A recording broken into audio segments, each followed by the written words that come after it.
twilight in a Vermont bog. Mud, skunk cabbage. The smell of damp earth releasing its day's heat back into the air.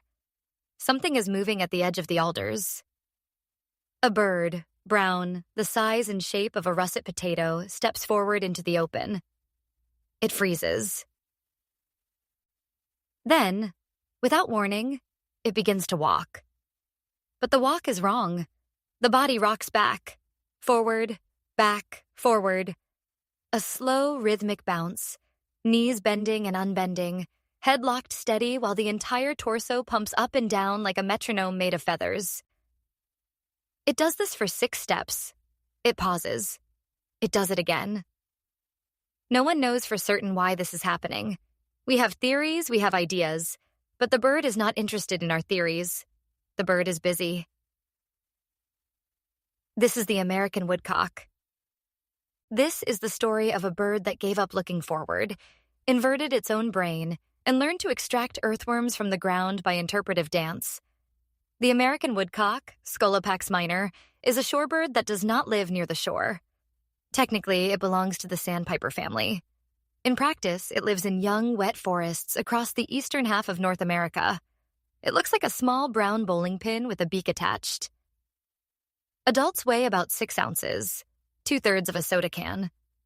The plumage is mottled dead leaf brown and tan and black, perfectly tuned to the forest floor.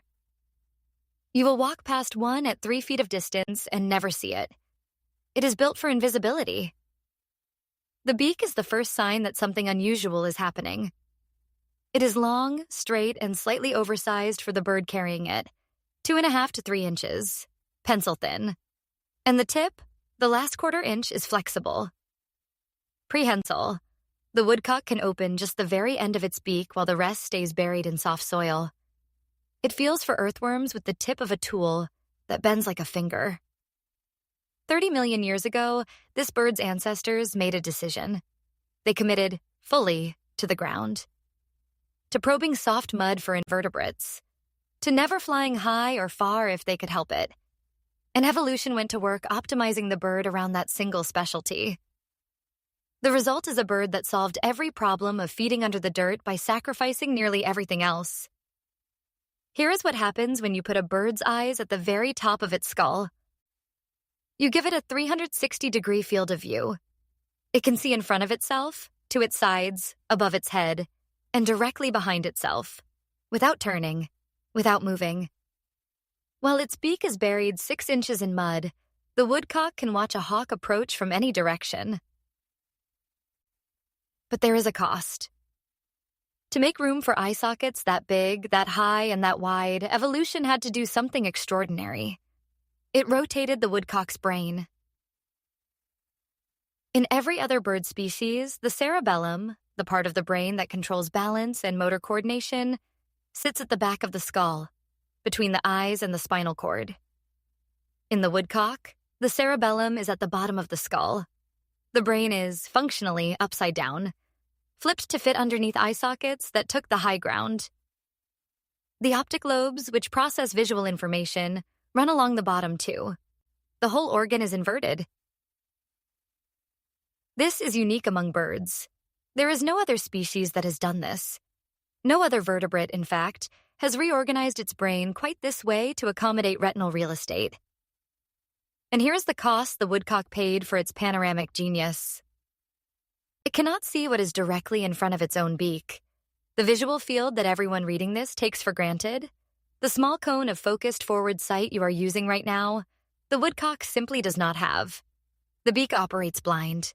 The bird probes by feel. Which brings us to the walk. That bouncing, rocking, viral on TikTok walk. The internet calls it dancing. Scientists are not sure. The leading hypothesis, supported by careful field observation, is that the rhythmic ground pressure mimics rainfall. Earthworms rise to the surface during rain. They cannot tell the difference between actual rain and a 6-ounce vibration moving across the soil at a steady tempo. They come up. The woodcock probes. The blind beak finds them. The bird is fishing with its feet.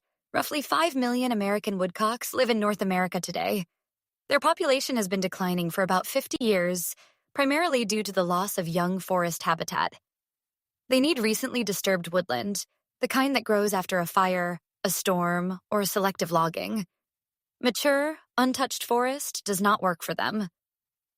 This is the inconvenient ecological truth about the woodcock. The bird that looks like it should be on a doily in a Vermont bed and breakfast is, in fact, a disturbance specialist. It thrives where the forest has been opened up. The species is classified as least concern globally. It is also a legal game bird across much of its range, with a managed hunting season. Every spring, in the half hour after sunset, the woodcocks return to their courtship grounds. A bird walks into an open clearing. It buzzes a strange nasal peent call from the ground. Then it launches. The bird climbs 300 feet straight up into the dusk, spiraling, the air rushing through specialized outer wing feathers and producing a high, twittering whistle audible from a quarter-mile away. Then it plummets, chirping until it lands within a few feet of where it started.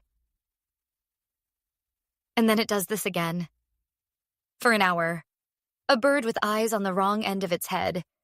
A brain rotated upside down. A beak that bends at the tip. A walk that drums dinner out of the ground. A spring courtship that involves climbing 300 feet into the air at dusk to produce the sound it makes with its feathers.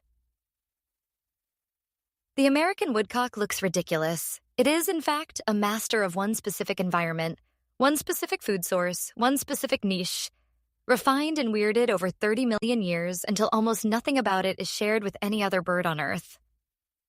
This is what specialization looks like. It looks like a potato that walks funny. This has been Dumb, Stupid Birds. Same time tomorrow.